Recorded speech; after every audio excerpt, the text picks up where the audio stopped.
በቅድሚያ ማበይት ርዕሶችን እነሆ። ቀሲስ ስንታየሁ የኔ አባትን ጨምሮ በአገው ሕዝብ ላይ የሚደርሰውን ግፍና በደል እጅግ በጣም አደገኛና ሚስጥራዊ በሆነ መንገድ ከየትኛውም ሚዲያ ዝግ ተደርጎ ከቀን ወደ ቀን እየተባባሰ መሆኑን የአገው ሚዲያ ታማኝ ምንጮች ገልጸዋል። በስፋት የምንመለከተው ጉዳይ ይሆናል።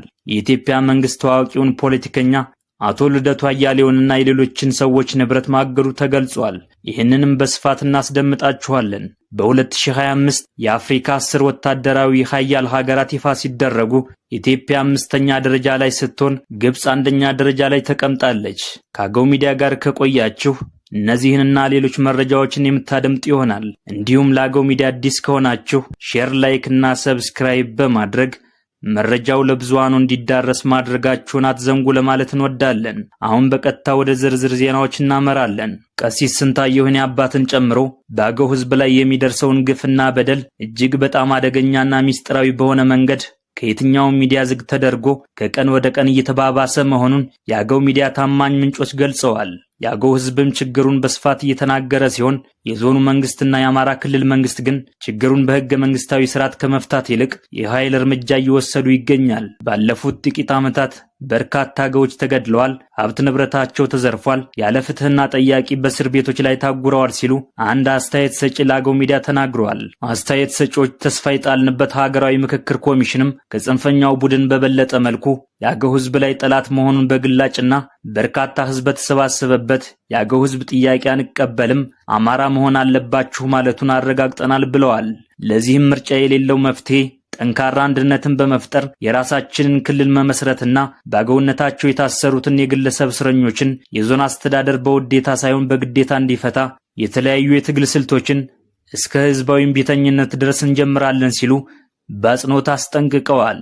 እነዚህ የአገው ሚዲያ ታማኝ ምንጮች ስለ ቀሲስ ሁኔታ ሲናገሩ ቀሲስ ስንታየሁ የኔ አባት በአገው ሕዝብ ላይና በትውልድ ስፍራው አንበላ ከተማ በፋኖ የደረሰውን አጠቃላይ ውድመትና የዞኑን አመራር ሴራና እንዲሁም ድክመት በሚዲያ በመግለጹ የዞኑ አስተዳዳሪ ጥርስ ነክሶበታል ተብሏል። በዞኑ ዋና አስተዳዳሪ የተነሳ አስገድልሃለሁ ሲልም ከመኖሪያው ቋሚ ዋና አድራሻ እንጅባራ ከተማ ወደ አዲስ አበባ ተሰዷል ሲሉም እነዚህ ምንጮች ጠቅሰዋል።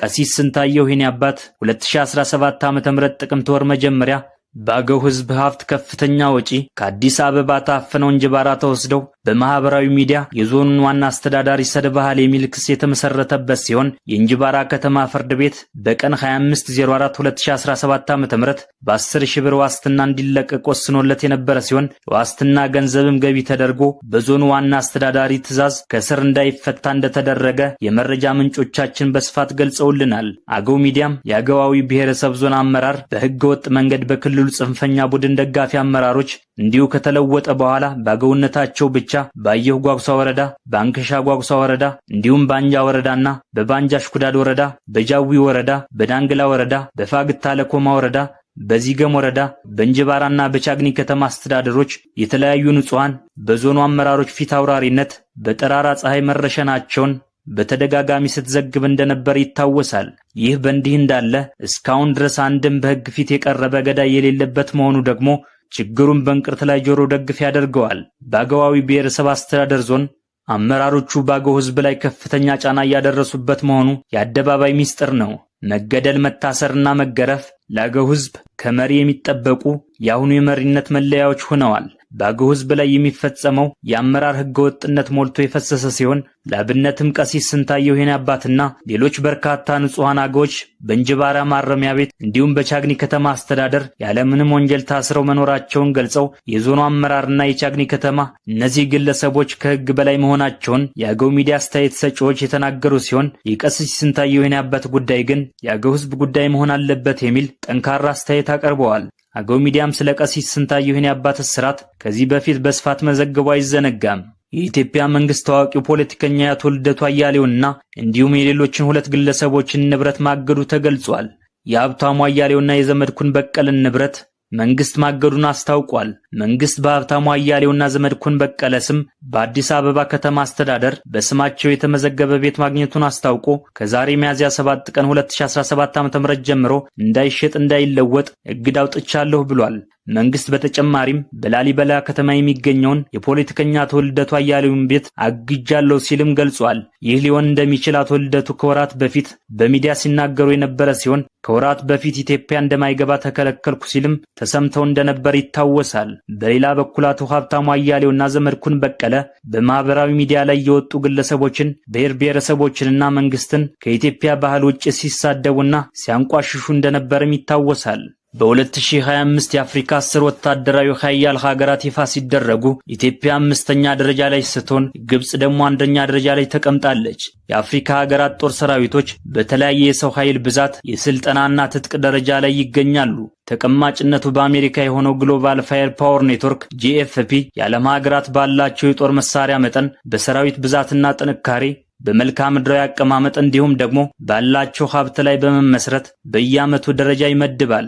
በዚህም መሰረት የሀገራትን አጠቃላይ ወታደራዊ አቅም ከተለያዩ መስኮች አንጻር በመገምገም ተቀባይነት ያለው ግሎባል ፋየር ፓወር በየዓመቱ ከሚያወጣው ሪፖርት የአውሮፓውያኑ 2025ን የ145 ሀገራትን ወታደራዊ ጥንካሬ በመገምገም የሰጠውን ደረጃ ይፋ አድርጓል። በተጨማሪም የሀገራቱ ወታደራዊ አቅም ከሌሎች ሀገራት ጋር ባላቸው ትብብር፣ የዲፕሎማሲ ግንኙነትና በሚጠቀሙት ወታደራዊ ቴክኖሎጂ አማካኝነት ይወስናል። የአፍሪካ ሀገራትም የግዛትና የሕዝባቸውን ደህንነት ለመጠበቅ እንዲሁም በውስጣቸው ያሉ ታጣቂ ቡድኖችን ለመቆጣጠር ከምጣኔ ሀብታቸው አንጻር ከፍተኛ በጀት በመመደብ የሰው ኃይላቸውን በማሰልጠን ወታደራዊ መሰረተ ልማቶችን በመገንባትና እንዲሁም በማዘመን ዘመናዊ የጦር መገልገያዎችን በመጣጠቅ ላይ ይገኛሉ።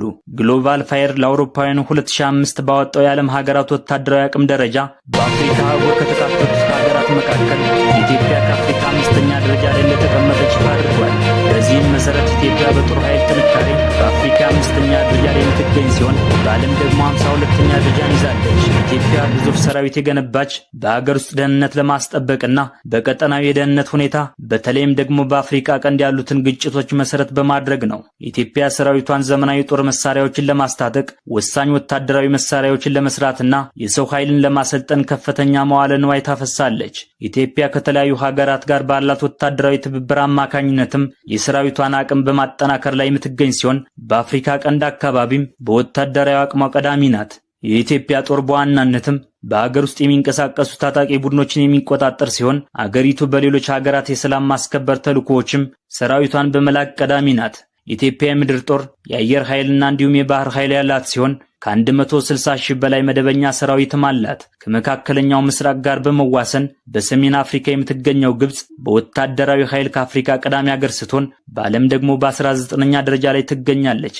ግብጽ ወታደራዊ ኃይሏን ለማጠናከር ከአሜሪካ የምታገኘውን ከ1.5 ቢሊዮን ዶላር ዓመታዊ ወታደራዊ ድጋፍን ጨምሮ ከሌሎች ሀገራትም ከፍተኛ መጠን ያለው ወታደራዊ እርዳታን ታገኛለች። የግብጽ ሰራዊት ግጭት በማይለየው የመካከለኛው ምስራቅ አካባቢ የምትገኘውን የሀገሪቱን ደህንነት ከመጠበቅ ባሻገር በሀገር ውስጥ ታጣቂዎችን ለመቆጣጠርም ይሰማራል። ግብጽ የምድር ጦር፣ የአየር ኃይልና የባህር ኃይል ያላት ሲሆን ወደ 440 ሺህ የሚጠጋ መደበኛ ሰራዊትም አላት። ክብራትና ክብራን አብራችሁን ስለቆያችሁ እያመሰገን አገው ሚዲያ የሚለው ዩቲዩብ ቻናላችንን ሰብስክራይብ፣ ላይክ እና ሼር በማድረግ የቤተሰባችን አባል ይሁኑ።